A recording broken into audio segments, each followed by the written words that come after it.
Bueno, continuamos. Esta es entonces la segunda parte de la clase de rocas.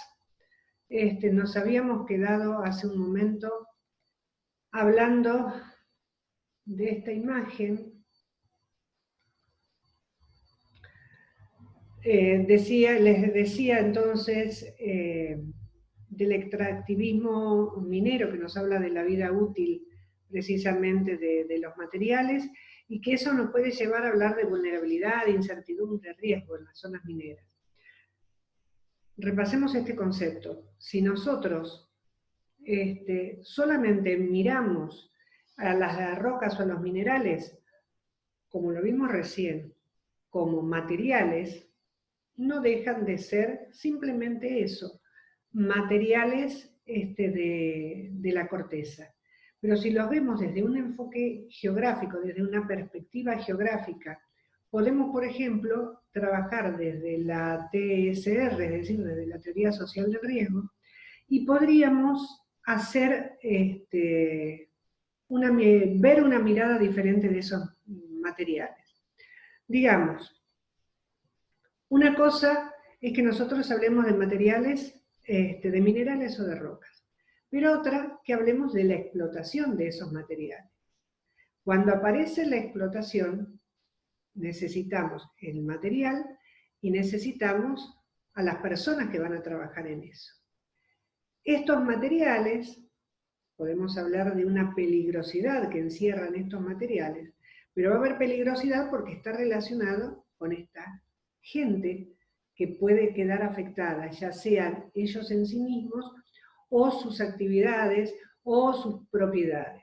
Entonces, hablamos de peligrosidad y de exposición. Pero, por ejemplo, hablamos de minería subterránea.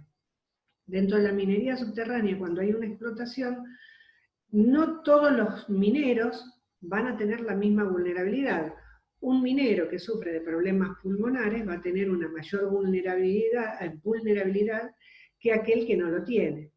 Hemos visto ya la peligrosidad que encierra cuando se produjo, por ejemplo, el accidente de la mina de los mineros en Chile, que tuvo tanta repercusión, aunque ya haya pasado 10 años.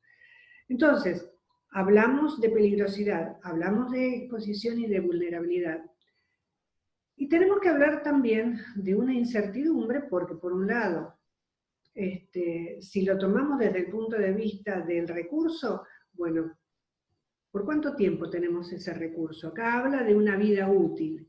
Una vez que un mineral es explotado, tarde o temprano se va a agotar.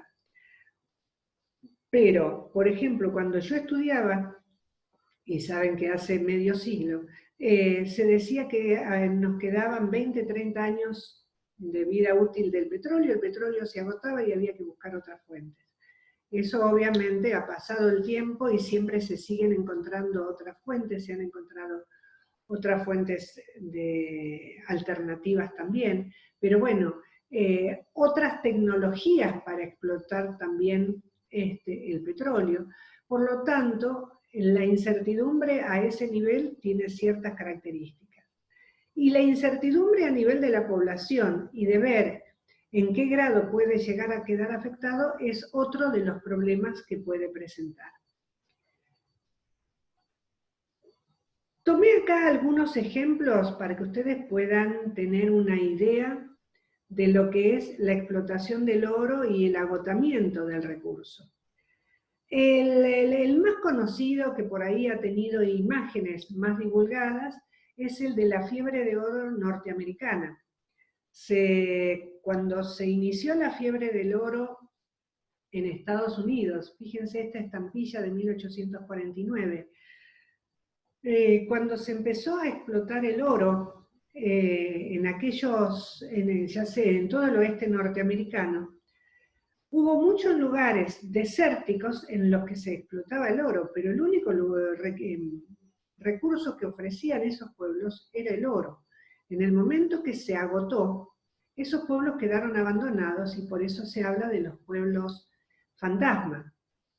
Acá vemos a buscadores de oro que precisamente dejaban todo y se iban a a explotarlo, ya sea que lo aprovecharan a lo largo de ríos, en forma de placeres, como vemos las pepitas que se encontraban en algunos lugares y que con una tecnología rudimentaria y que en ciertos lugares se sigue usando, se encontraban, pero bueno, también en minas, donde se lo empezaba a explotar, y era lo que yo les decía, la confusión a veces de la pirita o el oro de los tontos, como había gente que precisamente afiebrada por esa riqueza, vendían todo, invertían todo, y por ahí, como no se lo comentaban a nadie, no era realmente oro, y era el oro de los tontos, la pirita, el sulfuro de hierro. Nosotros tenemos nuestro pueblo fantasma en San Luis, en el norte de San Luis, un pueblo que hoy tiene algo más de 200 habitantes. Esta es prácticamente su única calle. Unas 4 cuadras más adelante, si al nivel del suelo, se encuentra la entrada a una mina de oro. Dentro, en el interior de la montaña, hay toda una serie de túneles y de galerías. Una explotación que comenzó a partir de una decisión del gobernador, del virrey Sobremonte, o sea que piensen que en tiempos coloniales todavía. Y obviamente, bueno, después de pasar por distintas manos, las últimas fueron manos inglesas, el material se agotó, la mina quedó abandonada, y parte del pueblo decidió revalorizar el recurso, estimulando el turismo minero. Entonces, hoy se puede visitar el interior de la mina y de alguna manera hacer un acercamiento a la vivencia de los mineros encerrados en el interior de la mina durante todos los días de su vida. Otro lugar interesante es la mina Capillitas. Yo les había dicho que de las minas de cobre, que también tenían oro, se pasó a explotar la rodocrosita. La rodocrosita hoy es, bueno, saben que es nuestra piedra nacional, les expliqué el otro día, pero muchos turistas extranjeros se llevan piezas trabajadas en este mineral. Hoy también se ha revalorizado la zona. Este punto verde que ustedes ven acá eran las antiguas instalaciones donde dormían los mineros. Hoy se transformó en un hotel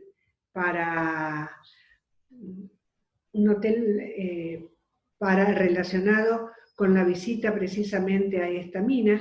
Hay que subir 300 metros hacia arriba en la montaña, 300 largos y exigidos metros, para ir al interior de la mina.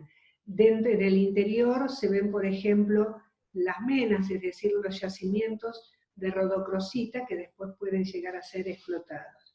Acá también encontraron una respuesta en la actividad minera. Pero otra escala es la que vive Sudáfrica, por ejemplo. Sudáfrica también con los yacimientos de oro. Fíjense acá el título: el imborrable legado de las minas de oro en Sudáfrica, escombreras y desocupación. Esta es una escombrera. Esta imagen que ustedes ven acá, o estas montañas que vemos acá, no son naturales. Fueron construidas con todo el material que se sacó del interior de las minas de oro en los alrededores de Johannesburgo. Johannesburgo, una ciudad muy, muy importante de Sudáfrica, que crece gracias a la presencia del oro. Allí entonces se desarrolla la gran industria del oro, ¿sí? Una gran ciudad, ¿sí?, que surge del oro, pero como vimos en las imágenes anteriores de los pueblos fantasmas, sabemos que tarde o temprano se agotan. Acá tenemos esta escombrera, y miren, este es el estadio del Mundial, que ustedes lo sabrán mejor, creo que se hizo para el 2010, el Mundial de Fútbol en Sudáfrica. Bueno, este es el estadio de Johannesburgo con capacidad para 100.000 personas. Comparen el tamaño del estadio con el tamaño de la escombrera. Hay varias escombreras distribuidas alrededor de la ciudad. Entonces, por un lado, nosotros podemos ver que Johannesburgo está afectada por estas escombreras y hay muchas minas de oro a su alrededor. En realidad, Sudáfrica tiene más de 6.000 minas de oro abandonadas porque ya no tienen recursos. Pero a esta situación tenemos que sumar el otro tema. Tal vez ustedes se han enterado que en Sudáfrica durante muchísimo tiempo se vivió la política del apartheid, la discriminación hacia los negros que no podían vivir ni hacer las cosas que estaban solamente reservadas para los blancos, que eran obviamente mucho menos en cantidad. Entonces, en los alrededores de Johannesburgo se encuentra el Soweto, un barrio entonces suburbano donde estaban confinados los negros y solo iban a la ciudad para trabajos determinados. Por ejemplo, las mujeres para trabajar en las casas como domésticas. Cuando sube Mandela al poder, obviamente termina con el apartheid y ya los negros no tuvieron esa barrera y pudieron ir hacia el centro de la ciudad. Pero con el correr del tiempo, incluso ya una vez que Mandela no estuvo más en el poder, empieza a haber una gran desocupación precisamente porque el oro se empieza a agotar. Entonces, cambiaron completamente las condiciones socioeconómicas de Johannesburgo.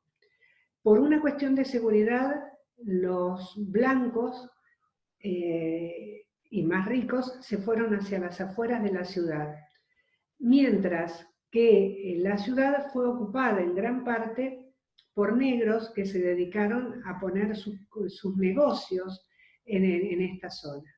Entonces, hubo todo un tema relacionado al oro, un tema socioeconómico muy importante. A ese tema socioeconómico tan serio se sumó un problema ambiental, porque estas montañas de residuos contienen obviamente elementos tóxicos que fueron utilizados en la explotación. Cuando llueve, estos materiales son arrastrados hacia abajo, contaminan las aguas. Entonces, hay una crisis socioeconómica, hay una crisis ambiental y hay una crisis sanitaria derivada precisamente de estos problemas. Precisamente Maristela Svampa y Mirta Antonelli hacen un trabajo muy interesante sobre lo que es la minería transnacional, se aplica sobre todo a Latinoamérica, pero el peso de la minería a cielo abierto, y lo vamos a ver ahora a continuación, pero también lo podemos ver con todo lo que ha pasado en Latinoamérica. En Latinoamérica ustedes saben que la historia de América Latina se puede sintetizar en un modelo extractivista, en particular sobre las zonas cordilleranas de los yacimientos de oro y de plata. Y Potosí, como dice acá, es un símbolo de esa escultura de la expoliación. Pero me interesa que lean el trabajo de Maristela porque realmente es muy interesante. Y van a encontrar material precisamente de esta autora sobre la megaminería en el Bajo de la Lumbrera en Catamarca. Este lugar está a escasos kilómetros de las minas de rodocrosita. Vemos esta explotación ya no en túneles, en galerías, sino a cielo abierto. Para que tomen conciencia de la magnitud de esta explotación, quiero que empecemos por esta imagen. Estas ruedas y estas personas. Miren el tamaño de los neumáticos y la altura de las personas, como para que tomen magnitud del tamaño de estos vehículos. Estos vehículos ahora los vamos a ver acá, subiendo o bajando, ¿sí?, por estas pendientes. Y lo que vemos acá, véanlo en esta visión de conjunto. Para extraer todo este material, primero tienen que dinamitar. Una vez que dinamitan, no aparece solamente el oro que están buscando. Lo que van a aparecer también son, y en su mayor parte, todos estos elementos que es lo que se considera la ganga, lo que nos sirve. ¿Cómo se hace para separar? Bueno, para eso hay todo un proceso que se llama de concentración gravitacional, en donde los minerales se van separando por flotación, pero para eso para flotar necesitan agua. 100 millones de litros diarios de agua que extraen de un acuífero vecino. No sirve el agua solamente, la tienen que mezclar con una serie de detergentes y otros elementos químicos. Y todos esos desechos van a parar a lo que se conoce como los diques de cola. Vamos a ver la imagen siguiente que complementa esta.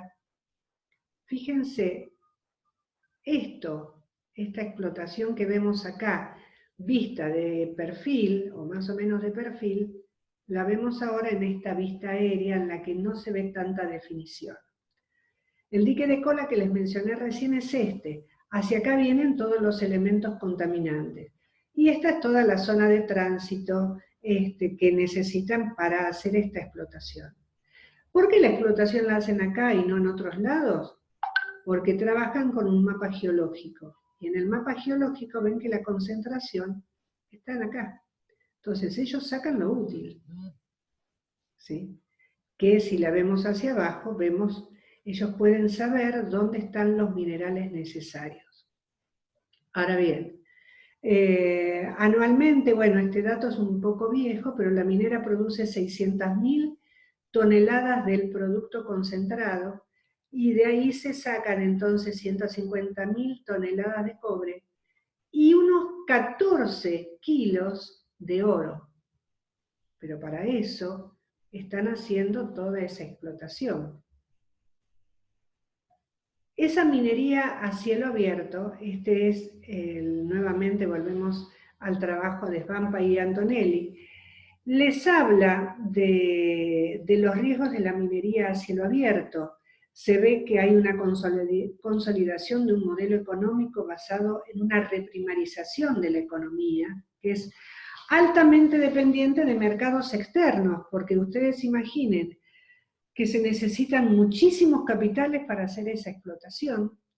Se necesita mucha agua y esa agua se la saca a los pueblos vecinos, entonces los pueblos vecinos se les está secando la economía, las plantas se secan, dejan de producir, se empobrecen los pueblos vecinos, pero mientras tanto hay un enriquecimiento de estas empresas transnacionales.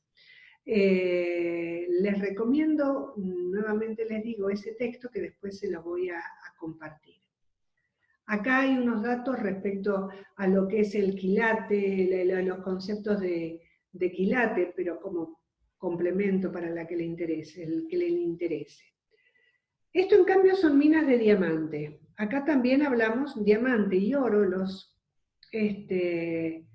minerales más caros, los que dan mayores riquezas y obviamente la presencia entonces de empresas transnacionales trabajando. Estos se encuentran en territorios del noroeste que se congelan durante el invierno, pero durante el verano hay caminos, como vemos acá, que les permiten llegar hasta estas zonas de explotación, caminos que son afectados por el hielo durante el largo invierno. Entonces, el transporte durante el invierno se hace mucho más complicado y muchas veces tienen accidentes. Imaginen andar en el hielo, patinan, se van a los costados del camino, hay agua, y se hunden. Entonces, representan realmente, como dice acá en el texto, verdaderas trampas mortales para quienes están haciendo esta actividad. Pero las ganancias, obviamente, para un grupo de personas, justifica que se continúe con estas tareas. Acá, en cambio, tenemos la búsqueda de gas en Turkmenistán, al norte de Irán. En plena explotación empezó a salir gas metano, entonces los geólogos recomendaron prender fuego para quemar ese gas metano. Eso fue en 1971, todavía hoy sigue prendiéndose fuego, quemándose ese metano, por lo tanto, este pozo de Derwish lo llaman hoy la puerta del infierno.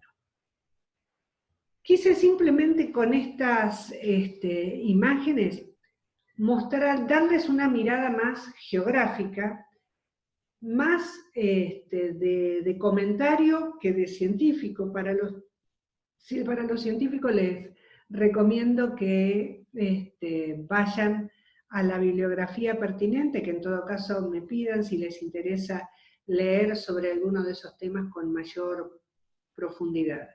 Pero sí quería mostrarles entonces que a la minería, ¿sí? En particular al estudio que teníamos de rocas y minerales, que habíamos visto en la clase pasada y hoy, le podemos dar esa mirada geográfica desde distintos marcos teóricos.